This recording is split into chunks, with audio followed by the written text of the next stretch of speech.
영상 시작 전 여러분들의 구독과 좋아요는 큰 힘이 됩니다. 안녕하세요.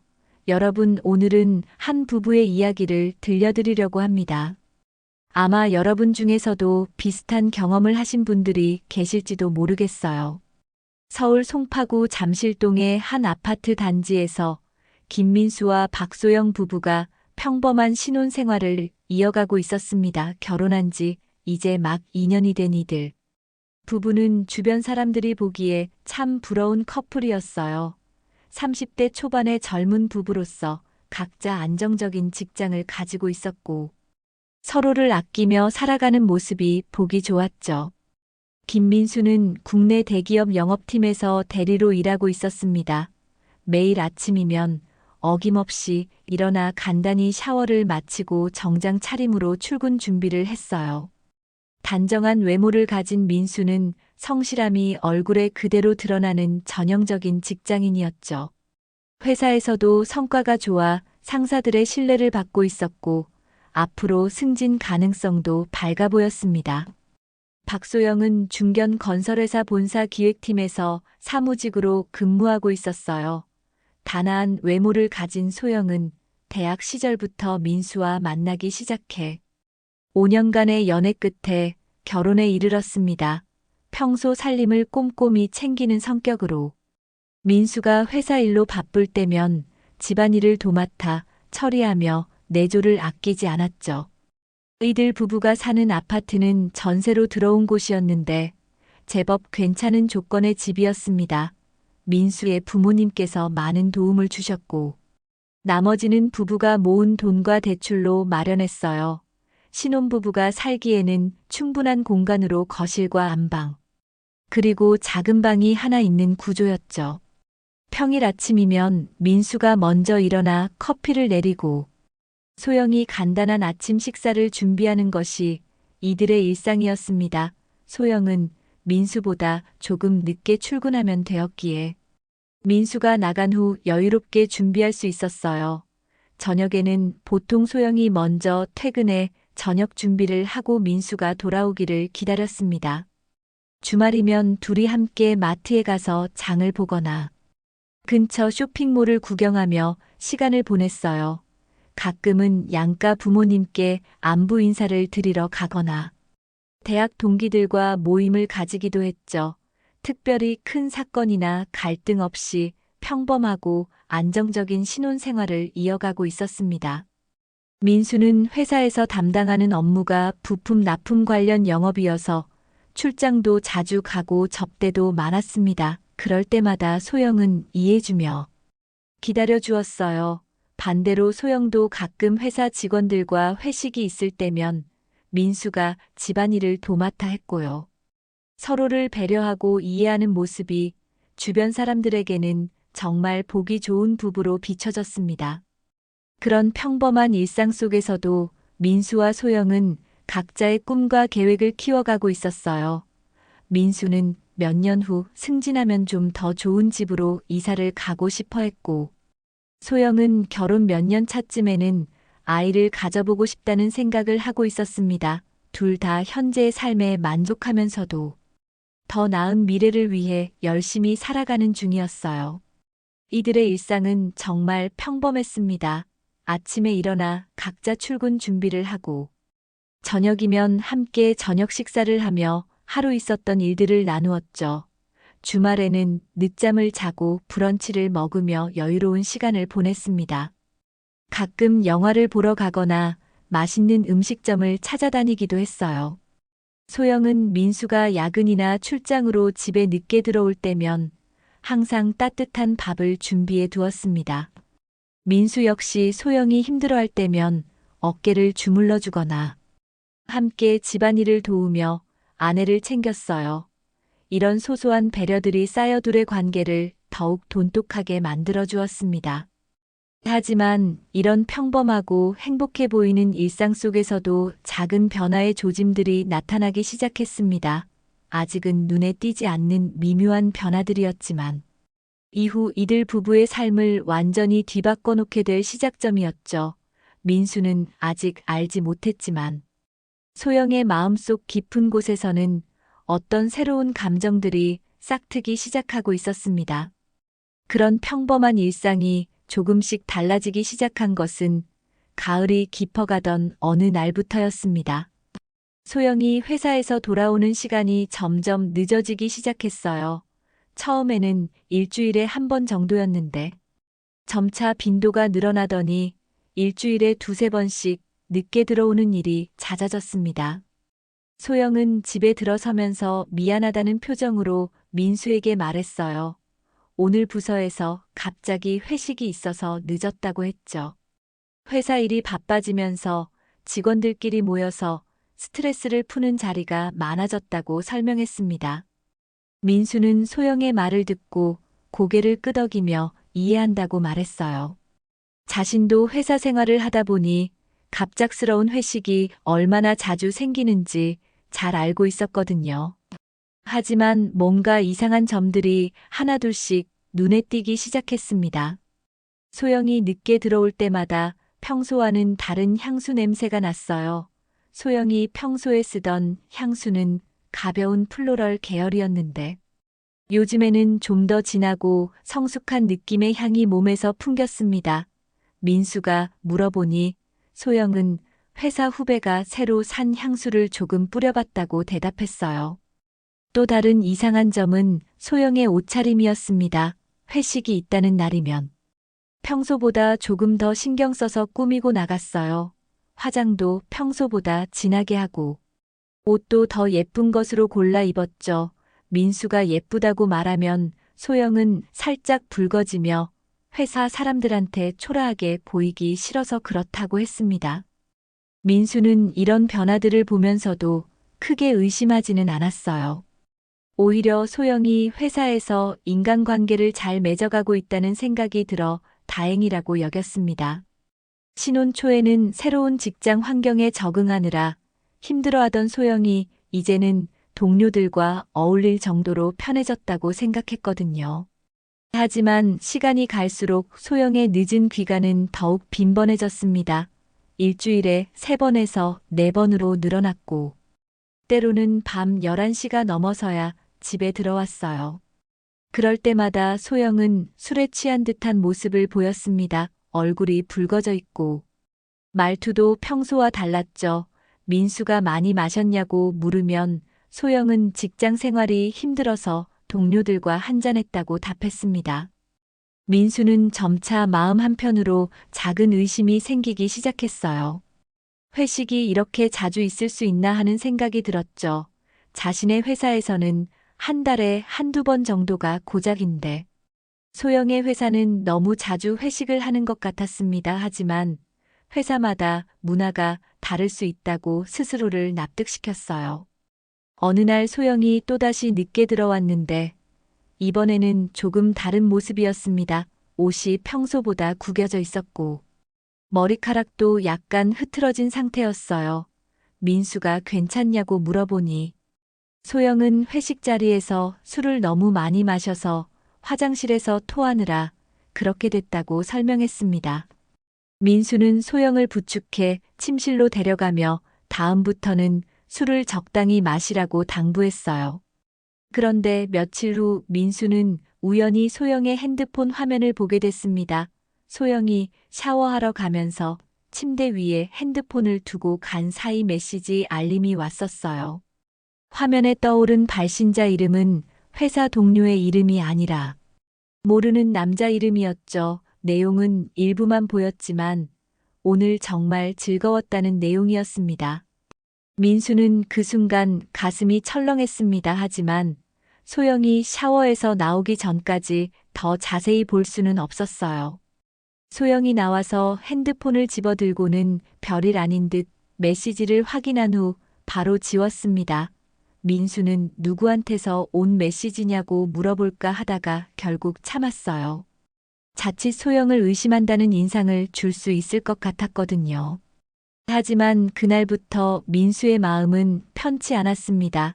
소영의 늦은 귀가가 정말 회식 때문일까 하는 의심이 점점 커져갔어요. 그동안 별 생각 없이 넘어갔던 작은 변화들이 모두 다른 의미로 다가오기 시작했습니다. 민수의 의심은 날이 갈수록 깊어져만 갔습니다. 소영이 또다시 늦게 들어온다고 연락한 날. 민수는 마침내 확인해 보기로 마음먹었어요. 소영이 오늘도 여직원들과 회식이 있어서 늦을 것 같다고 문자를 보내왔는데 이번에는 그냥 넘어갈 수 없었습니다. 민수는 소영과 같은 회사에 다니는 대학 동기 한 명을 떠올렸어요. 정우라는 친구였는데 소영과는 다른 부서에서 일하고 있었죠. 민수는 조심스럽게 정우에게 전화를 걸었습니다. 안부 인사를 나눈 후 자연스럽게 소영이 요즘 회식이 많다는 이야기를 꺼냈어요. 정우는 의외의 대답을 했습니다. 요즘 소영이 있는 기획팀에서 회식은 별로 없었다고 했어요. 오히려 팀장이 바뀌고 나서 회식 자체를 거의 안 한다고 들었다는 말을 했습니다. 민수는 가슴이 쿵 내려앉는 느낌이었어요. 정우에게는 그냥 궁금해서 물어봤다고 둘러댄 후 전화를 끊었습니다. 그날 밤 소영이 집에 들어온 시간은 밤 12시가 다 되어서였습니다. 얼굴이 붉어져 있고 걸음걸이도 약간 비틀거렸어요. 민수는 소영에게 어디서 회식을 했는지 물어봤습니다. 소영은 잠깐 당황하는 듯한 표정을 지었다가 강남 쪽 음식점에서 했다고 대답했어요. 여직원들끼리 모여서 이것저것 이야기하다 보니 시간이 늦어졌다고 했습니다. 민수는 더 자세히 물어보고 싶었지만 참았어요. 대신 소영의 표정과 행동을 자세히 관찰했습니다. 소영은 평소보다 말수가 적었고 민수와 눈을 잘 마주치려 하지 않았어요. 샤워를 하러 가면서도 핸드폰을 꼭 들고 갔습니다. 예전에는 그런 적이 없었는데 요즘에는 항상 핸드폰을 손에서 놓지 않았죠. 며칠 후 소영은 더욱 충격적인 말을 했습니다. 회사에서 워크숍이 있어서 하루 늦을 것 같다고 했어요. 1박 2일로 진행되는 워크숍이라서 집에 못 들어온다는 것이었습니다. 민수는 깜짝 놀랐어요.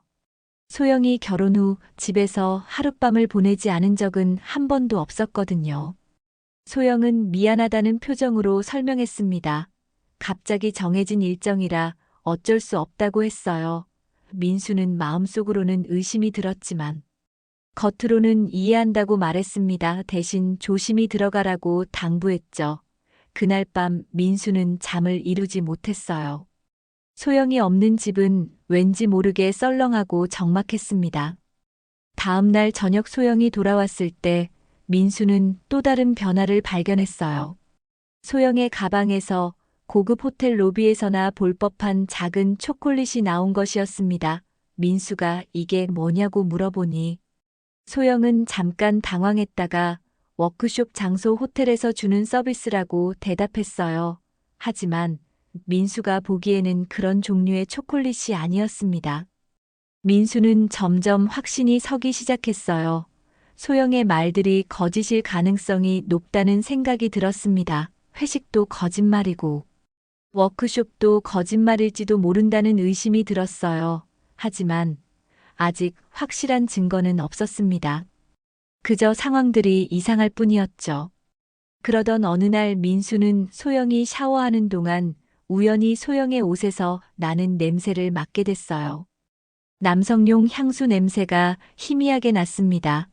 민수 자신이 쓰는 향수와는 전혀 다른 종류였어요. 그 순간 민수는 더 이상 자신을 속일 수 없다는 생각이 들었습니다. 소영이 샤워에서 나왔을 때 민수는 조심스럽게 물어봤어요. 오늘 남자 동료들도 함께 있었냐고 했습니다. 소영은 네라고 대답했지만 표정이 어색했어요. 그리고 바로 주제를 돌리려 했습니다. 민수는 더 이상 물어보지 않았지만 마음속으로는 이미 결론을 내리고 있었어요. 이제 민수에게는 확신에 가까운 의심이 자리 잡았습니다. 소영이 자신에게 거짓말을 하고 있다는 것. 그리고 그 거짓말 뒤에는 분명 다른 남자가 있다는 것을 말이에요. 하지만 아직 결정적인 증거를 잡지는 못한 상태였습니다. 민수는 이제 어떻게 해야 할지 심각하게 고민하기 시작했어요. 민수는 더 이상 참을 수 없었습니다. 확실한 증거를 찾아야겠다고 마음먹었어요. 그런데 어떻게 해야 할지 막막했습니다. 소영을 직접 추궁하기에는 아직 확신이 서지 않았고, 만약 자신의 의심이 틀렸다면 부부 관계에 큰 금이 갈 수도 있었거든요. 어느 주말 오후 소영이 친구를 만나러 나간 사이, 민수는 소영의 차를 살펴보기로 했습니다. 소영이 타고 다니는 작은 승용차에는 블랙박스가 설치되어 있었어요. 민수는 조심스럽게 블랙박스에 저장된 영상들을 확인해 보았습니다. 최근 며칠간의 주행 기록을 뒤져보니 이상한 점을 발견할 수 있었어요. 소영이 회식이 있다고 했던 날들의 기록을 보니 회사에서 곧바로 집으로 오는 경로가 아니었습니다.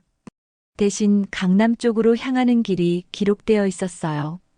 그것도 한 곳이 아니라 여러 호텔 근처를 지나다니는 모습이 찍혀 있었습니다. 특히 한 고급 호텔 주차장에 들어가는 장면이 여러 번 기록되어 있었죠. 민수는 가슴이 쿵 내려앉았습니다. 소영이 정말로 거짓말을 하고 있었던 것이 확실해졌어요. 회식이라고 했지만 실제로는 호텔에 가고 있었던 겁니다. 그것도 한두 번이 아니라 정기적으로 말이에요.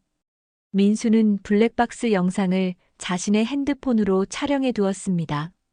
그 다음에는 소영의 신용카드 사용 내역을 확인해 보기로 했어요. 인터넷 뱅킹에 로그인해서 최근 몇 개월간의 카드 사용 내역을 자세히 살펴보았습니다. 그러자 더욱 충격적인 사실을 발견할 수 있었어요. 소영이 회식이 있다고 했던 날들마다 특정 호텔의 레스토랑에서 결제한 기록이 남아 있었습니다. 금액도 상당했어요. 20만 원에서 30만 원 사이의 결제가 여러 번 있었습니다. 혼자서 식사하기에는 너무 큰 금액이었고, 여직원들과의 회식치고는 너무 비싼 곳이었어요. 게다가 같은 호텔. 내 다른 시설 이용 요금으로 보이는 결제도 몇 차례 있었습니다. 민수는 더욱 자세히 조사해 보기로 했습니다. 해당 호텔의 홈페이지를 찾아보니 그곳은 강남에 위치한 고급 호텔이었어요. 레스토랑뿐만 아니라 객실 서비스도 제공하는 곳이었습니다. 소영이 결제한 시간대를 보니 저녁 8시에서 10시 사이가 대부분이었어요. 그리고 가끔씩 늦은 밤 시간대의 결제도 있었습니다. 민수는 이제 확신했어요. 소영이 회식이라고 거짓말을 하면서 실제로는 다른 남자와 호텔에서 시간을 보내고 있다는 것을 말이에요. 블랙박스 영상과 카드 결제 내역이 모든 것을 증명하고 있었습니다. 더 이상 의심할 여지가 없었죠. 하지만 민수는 아직 한 가지 더 확인하고 싶은 것이 있었습니다. 소영이 누구와 함께 그 호텔에 가는지 알아보고 싶었어요. 상대방이 누구인지 확인해야 완전한 그림이 그려질 것 같았습니다. 며칠 후 소영이 또다시 늦는다고 연락했을 때 민수는 결심을 굳혔어요. 이번에는 직접 확인해 보기로 한 겁니다. 소영이 거짓말하는 모습을 두 눈으로 봐야겠다고 생각했습니다. 회사 일이 일찍 끝났다고 거짓말을 하고 소영의 뒤를 밟기로 했어요. 민수는 소영의 회사 근처에서 기다리고 있었습니다. 오후 6시쯤 소영이 회사에서 나오는 모습을 볼 수 있었어요. 소영은 평소보다 화장을 진하게 하고 예쁜 옷을 입고 있었습니다. 정말 회식에 가는 모습은 아니었죠. 소영은 회사 앞에서 택시를 잡아 탔습니다. 민수도 재빨리 다른 택시를 잡아 타고 뒤를 따라갔어요. 소영이 탄 택시는 예상대로 강남 쪽으로 향했습니다. 그리고 멈춘 곳은 바로 카드 결제 내역에 나와 있던 그 호텔 앞이었어요. 민수는 멀리서 지켜보고 있었습니다. 소영이 택시에서 내린 후 잠시 기다리는 모습이 보였어요. 그러자 곧 한 남자가 나타났습니다. 민수가 본 적 없는 남자였어요. 키가 크고 정장을 입은 40대 정도로 보이는 남자였습니다. 소영과 그 남자는 자연스럽게 팔짱을 끼고 호텔 로비 안으로 들어갔어요. 민수는 그 장면을 보는 순간 머리가 하얘졌습니다. 이제 모든 것이 명확해졌어요. 소영이 회식이라고 거짓말하면서 실제로는 불륜을 저지르고 있었던 겁니다. 민수는 소영과 그 남자가 호텔 로비로 사라지는 모습을 본 후 한동안 그 자리에서 움직일 수 없었습니다. 머릿속이 하얗게 변했고 가슴은 두근거렸어요. 지금까지 품고 있던 의심이 확실한 현실로 드러난 순간이었습니다. 하지만 민수는 감정에 휩쓸리지 않고 침착하게 행동하기로 마음먹었어요. 민수는 핸드폰을 꺼내 소영과 그 남자가 호텔에 들어가는 모습을 사진으로 찍었습니다. 비록 멀리서 찍은 사진이라 얼굴이 선명하지는 않았지만 둘이 함께 있다는 것을 증명할 수 있는 자료였어요. 그리고 호텔 이름과 시간도 함께 기록해 두었습니다. 그날 밤 소영이 집에 돌아온 시간은 밤 11시였습니다. 평소와 다름없이 취한 척하며 들어왔지만 민수의 눈에는 모든 것이 연기로 보였어요. 소영은 오늘 회식에서 있었던 일들을 지어내며 이야기했지만 민수는 한마디도 믿을 수 없었습니다. 대신 아무 일 없는 듯 반응해 주었어요. 다음 날 민수는 회사에서 점심시간을 이용해 사설탐정 사무소를 알아봤습니다. 인터넷 검색을 통해 불륜조사 전문 업체를 여러 곳 찾아보았어요. 그 중에서 가장 신뢰할 만해 보이는 곳을 골라 전화를 걸었습니다. 상담을 받아보니 이런 사건들이 생각보다 흔하다는 이야기를 들을 수 있었어요. 탐정 사무소에서는 정확한 증거 수집을 위해서는 최소 일주일 정도의 시간이 필요하다고 했습니다. 대상자의 행동 패턴을 파악하고 결정적인 순간들을 포착해야 한다는 설명이었어요. 비용은 상당했지만 민수는 주저하지 않고 의뢰하기로 했습니다. 정확한 진실을 알아야겠다고 생각했거든요. 며칠 후 탐정으로부터 첫 번째 보고를 받았습니다. 소영이 정기적으로 만나는 남자의 신원을 파악했다는 내용이었어요. 그 남자는 소영과 같은 회사에 다니는 부장급 직원이라고 했습니다. 나이는 42살이고 이미 결혼한 상태였어요. 부서는 다르지만 업무상 소영과 자주 접촉할 수 있는 위치에 있다고 했습니다. 민수는 그 남자의 신분을 알게 되자 더욱 분노가 치밀어 올랐어요. 기혼자가 다른 기혼자와 불륜을 저지르고 있다는 사실이 용서할 수 없었습니다. 더군다나 직장 내에서 권력 관계를 이용해 소영에게 접근했을 가능성도 있다고 생각했어요. 탐정은 계속해서 더 많은 정보들을 제공했습니다. 두 사람이 만나는 패턴과 주로 이용하는 장소들, 그리고 만나는 빈도까지 상세하게 조사해 주었어요. 소영과 그 남자는 일주일에 평균 2~3번 정도 만나고 있었고, 주로 강남과 여의도 일대의 고급 호텔들을 이용하고 있었습니다. 더욱 충격적인 것은 두 사람의 관계가 이미 반년 이상 지속되고 있다는 사실이었어요. 민수가 처음 소영의 변화를 감지하기 훨씬 전부터 이미 불륜 관계가 시작되어 있었던 겁니다. 그동안 민수가 모르고 지나친 신호들이 얼마나 많았을지 생각하니 더욱 화가 났어요. 탐정 사무소에서는 사진과 영상 자료도 확보해 주었습니다. 호텔에 함께 들어가는 모습부터 시작해서 다정하게 대화하는 장면, 손을 잡고 걷는 모습까지 다양한 증거들이 모여들었어요. 법적으로도 충분히 활용할 수 있는 수준의 자료들이었습니다. 민수는 이제 모든 준비가 끝났다고 생각했어요.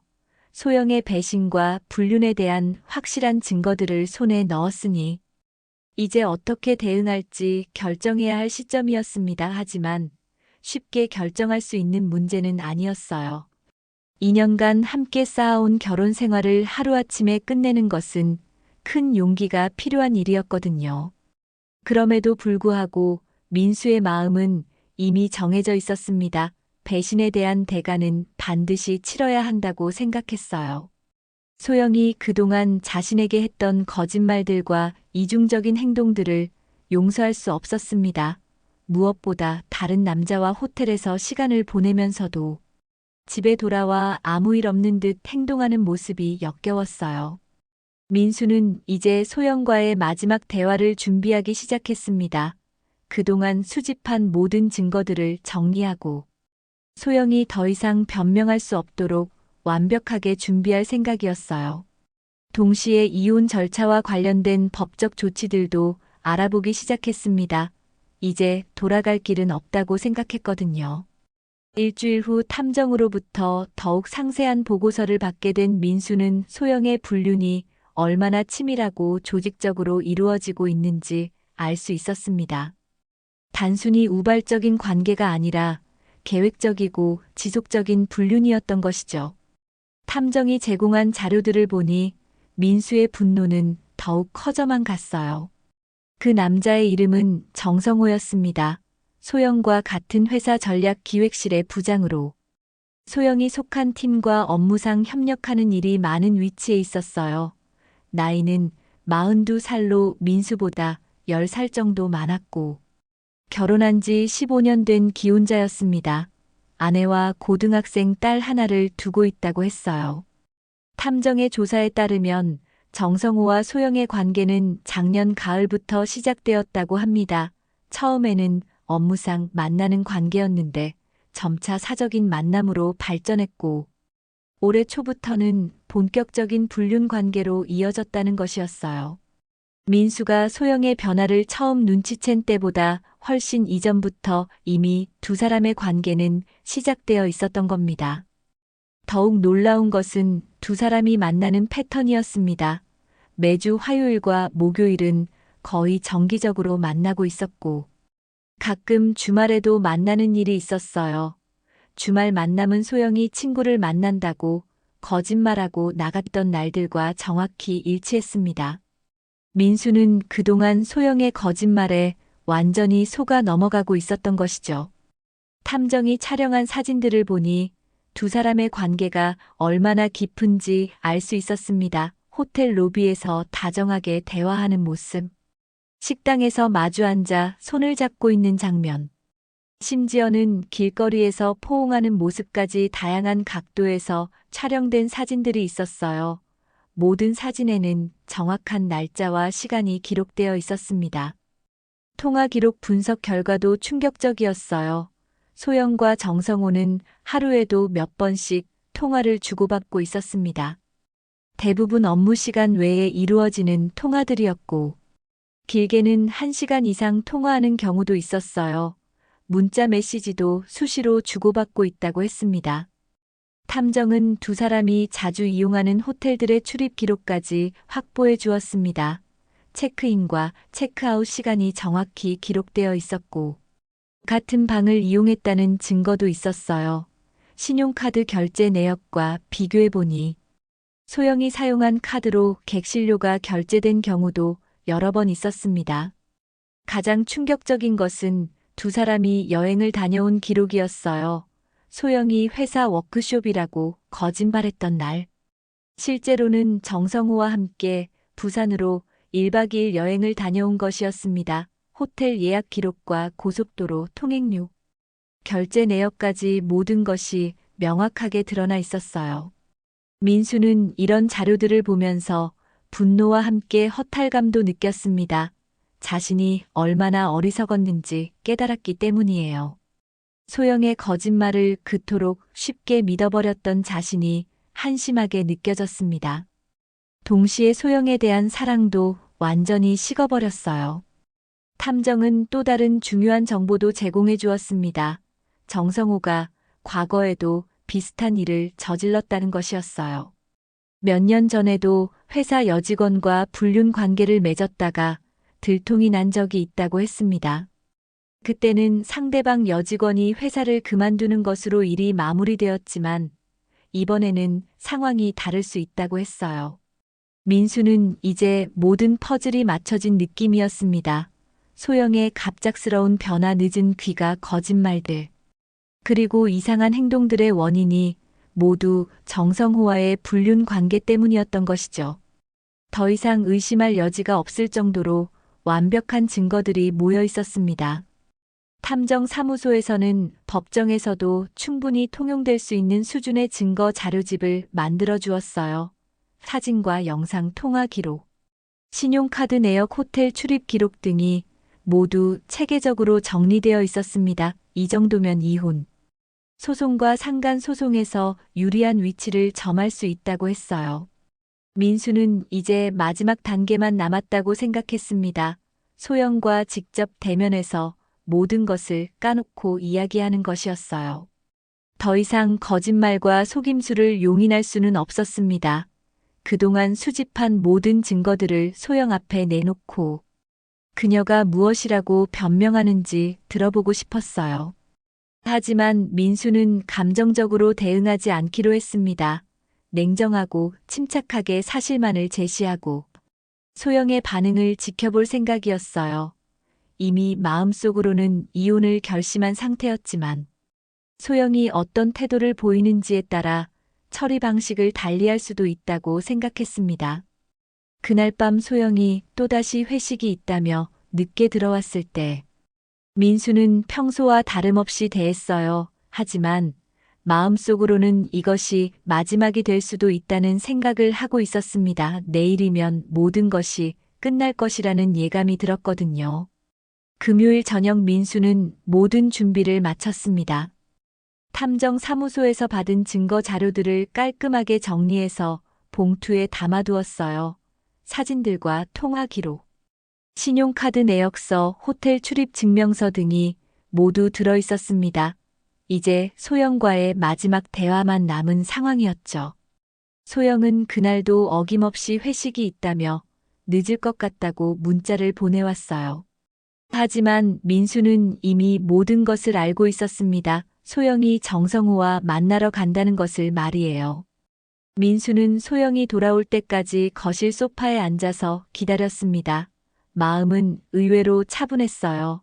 분노보다는 허무함이 더 컸습니다. 밤 11시가 넘어 소영이 집에 들어왔습니다. 평소와 다름없이 취한 척하며 들어왔지만 민수의 진중한 표정을 보고는 뭔가 이상하다는 것을 눈치챈 듯 했어요. 소영은 조심스럽게 민수에게 다가왔습니다. 무슨 일이냐고 물어봤죠. 민수는 소영에게 소파에 앉으라고 했어요. 그리고는 테이블 위에 정리해둔 봉투를 꺼냈습니다. 소영의 얼굴에 당황스러운 표정이 스쳤지만 아직은 무슨 일인지 모르는 것 같았어요. 민수는 침착한 목소리로 말하기 시작했습니다. 여보, 우리 이야기 좀 해야겠어요. 라고 민수가 말했습니다. 소영은 갑자기 긴장한 듯한 표정을 지었어요. 무슨 이야기냐고 물어봤지만 목소리에 떨림이 섞여 있었습니다. 민수는 봉투에서 사진 한 장을 꺼내 소영 앞에 놓았어요. 그 사진은 소영과 정성우가 호텔 앞에서 팔짱을 끼고 들어가는 모습이었습니다.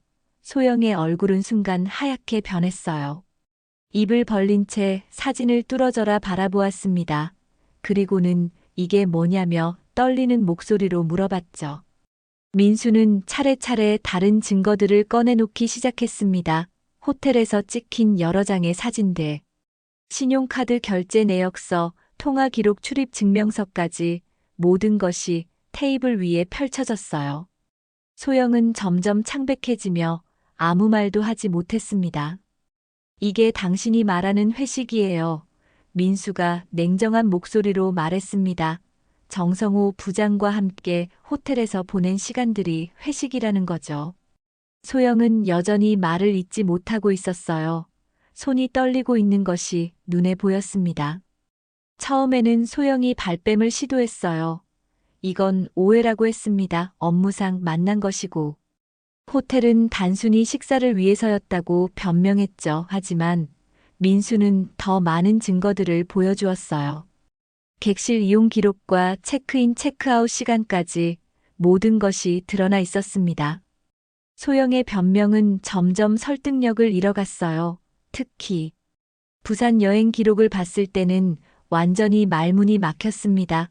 회사 워크숍이라고 거짓말했던 그날. 실제로는 정성호와 함께 여행을 다녀온 것이 명백히 드러났거든요. 더 이상 부인할 수 없는 상황이 된 것이죠. 그제야 소영은 무너지기 시작했습니다. 눈물이 흘러내리기 시작했고 떨리는 목소리로 잘못했다고 인정했어요.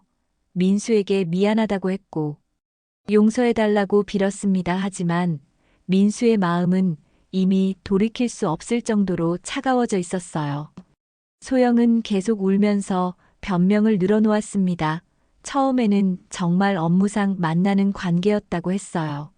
하지만 점차 정성호가 자신을 좋아한다는 것을 알게 되었고, 자신도 모르게 빠져들었다고 했습니다. 민수와의 결혼 생활이 지루해서가 아니라 그냥 새로운 사람에 대한 호기심 때문이었다고 했어요. 하지만 민수에게는 어떤 변명도 소용없었습니다. 반년 넘게 지속된 불륜이 단순한 실수나 호기심으로 치부될 수 있는 일이 아니었거든요. 매주 정기적으로 만나고 여행까지 다녀오면서 자신에게는 거짓말만 늘어놓았던 소영을 용서할 수 없었어요. 소영은 정성호와의 관계를 끝내겠다고 약속했습니다. 다시는 만나지 않겠다고 했고, 민수만을 사랑한다고 말했어요. 하지만 민수는 이미 마음을 굳힌 상태였습니다. 신뢰가 완전히 깨진 상황에서 관계를 회복한다는 것은 불가능하다고 생각했거든요. 당신이 그 남자와 호텔에 있을 때 나는 집에서 당신을 기다리고 있었어요. 민수가 차가운 목소리로 말했습니다. 당신이 거짓말로 나를 속이고 있을 때 나는 당신을 믿고 있었다고요. 이제 와서 잘못했다고 해서 모든 것이 원래대로 돌아갈 수 있다고 생각해요. 소영은 더욱 울음을 터뜨렸지만 민수는 더 이상 동정심을 느끼지 못했어요. 오히려 이런 소영의 모습이 연기처럼 보였습니다. 그동안 얼마나 능숙하게 거짓말을 해왔는지 생각하니 지금의 눈물도 믿을 수 없었거든요. 민수는 소영에게 마지막으로 말했습니다. 우리 이혼해요. 더 이상 함께 살 수 없겠어요. 소영은 그러지 말자며 매달렸지만 민수의 결심은 이미 확고했습니다. 배신에 대한 대가는 반드시 치러야 한다고 생각했거든요. 그날 밤 대화 이후 민수와 소영 사이에는 더 이상 말이 오가지 않았습니다. 소영은 며칠 동안 용서해달라며 매달렸지만 민수의 마음은 이미 돌이킬 수 없을 정도로 굳어 있었어요. 일주일 후 민수는 이혼 전문 변호사를 찾아갔습니다. 변호사는 민수가 가져온 증거 자료들을 보고 매우 유리한 사건이라고 평가했어요. 사진과 통화 기록, 신용카드 내역 호텔 출입 증명서까지 모든 것이 완벽하게 갖춰져 있어서 법정에서 승산이 충분하다고 했습니다. 이혼 소송과 함께 상간 소송도 병행할 수 있다고 조언해 주었죠. 민수는 주저하지 않고 모든 법적 절차를 진행하기로 했습니다. 소영뿐만 아니라 정성호에게도 마땅한 대가를 치르게 하고 싶었어요.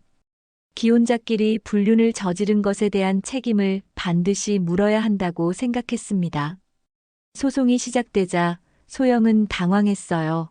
민수가 정말로 이혼을 진행할 줄은 몰랐던 것 같았습니다. 소영의 변호사를 통해 합의를 요청해 왔지만 민수는 거절했어요. 법정에서 모든 것을 밝히고 정당한 판결을 받고 싶었거든요. 재판이 진행되면서 소영과 정성호의 불륜 관계가 낱낱이 드러났습니다. 증거들이 워낙 명확해서 부인하기 어려운 상황이었어요. 정성호는 자신의 아내에게도 들통이 났고 회사에서도 큰 문제가 되었습니다. 부서 이동을 당하고 승진에서도 제외되는 등의 불이익을 받게 되었죠. 소영의 회사 생활도 어려워졌습니다. 동료들 사이에서 불륜 소송이 알려지면서 눈총을 받게 되었어요. 상사와의 불적절한 관계라는 것이 더욱 문제가 되었습니다. 결국 소영은 스스로 회사를 그만두게 되었죠. 재판 과정에서 민수는 자신이 얼마나 철저하게 속아왔는지 다시 한번 깨달을 수 있었습니다. 소영의 거짓말들이 법정에서 하나씩 밝혀질 때마다 허탈함이 밀려왔어요. 2년간의 결혼 생활이 모두 거짓이었다는 생각이 들었습니다. 판결은 민수에게 매우 유리하게 나왔어요. 이혼 소송에서는 소영의 책임이 인정되어 위자료와 재산 분할에서 민수가 많은 부분을 가져갈 수 있었습니다. 상간 소송에서도 정성호에게 상당한 금액의 손해배상 판결이 내려졌죠. 모든 법적 절차가 끝난 후 민수는 홀로 송파구 아파트를 정리하기 시작했습니다. 소영이 써왔던 물건들과 함께 살았던 흔적들을 하나씩 치우면서 지난 시간들을 되돌아보았어요. 분노보다는 안도감이 더 컸습니다. 이제 거짓으로 가득한 생활에서 벗어날 수 있게 되었다는 생각이 들었거든요. 아파트를 정리하면서 민수는 새로운 계획을 세우기 시작했습니다. 이곳을 떠나 새로운 환경에서 다시 시작하고 싶었어요. 회사에서도 다른 지역으로 발령을 요청할 생각이었습니다. 모든 것을 새롭게 시작하고 싶었거든요. 민수는 소영과 함께 찍은 사진들을 모두 정리했습니다. 결혼식 사진부터 신혼여행 사진까지 모든 것을 박스에 담아 창고에 넣어두었어요. 언젠가는 추억으로 생각할 날이 올지도 모르지만 지금은 모든 것을 잊고 싶었습니다. 정성호는 결국 부인과도 이혼하게 되었고 회사에서의 입지도 크게 약해졌다고 들었어요. 불륜의 대가를 혹독하게 치른 셈이었습니다. 소영 역시 새로운 직장을 구하기 어려워하며 부모님 집에서 지내고 있다는 소식을 들었죠. 민수는 이런 소식들을 들으면서도 더 이상 분노하지 않았습니다. 오히려 배신에는 반드시 그에 상응하는 대가가 따른다는 것을 확인할 수 있어서 후련했어요. 자신이 올바른 선택을 했다는 확신이 들었습니다. 새로운 직장에서 새로운 동료들과 함께 일하기 시작한 민수는 점차 활기를 되찾았습니다. 과거의 상처는 여전히 남아 있었지만 그것 때문에 미래를 포기할 생각은 없었어요. 오히려 더 신중하고 지혜롭게 살아갈 수 있는 경험이 되었다고 생각했습니다. 어느 토요일 오후 민수는 새로 이사한 집 베란다에서 커피를 마시며 창밖을 바라보고 있었습니다. 햇살이 따뜻했고 바람도 상쾌했어요. 지난 몇 달간의 힘든 시간들이 마치 꿈처럼 느껴졌습니다. 하지만 그 경험을 통해 얻은 교훈만큼은 생생했죠. 민수는 다시 한번 생각했습니다. 신뢰는 한번 깨지면 회복하기 어렵다는 것을 말이에요. 그리고 거짓말과 배신에는 반드시 그만한 대가가 따른다는 것도 깨달았습니다. 소영과 정성호가 치른 대가가 바로 그 증거였죠. 이제 민수에게는 새로운 인생이 펼쳐져 있었습니다. 과거의 아픔을 교훈으로 삼아 더 나은 미래를 만들어 가겠다는 다짐을 했어요. 배신당한 상처는 쉽게 아물지 않겠지만 그렇다고 해서 인생을 포기할 이유는 없었습니다. 민수는 커피잔을 내려놓고 깊게 숨을 들이마셨습니다. 새로운 시작에 대한 기대감이 가슴속에서 조용히 자라나고 있었어요. 지난 시간의 고통이 헛되지 않도록 더 현명하게 살아가겠다는 결심을 다졌습니다. 배신의 대가는 확실히 치러졌고 이제 진정한 새 출발이 기다리고 있었죠.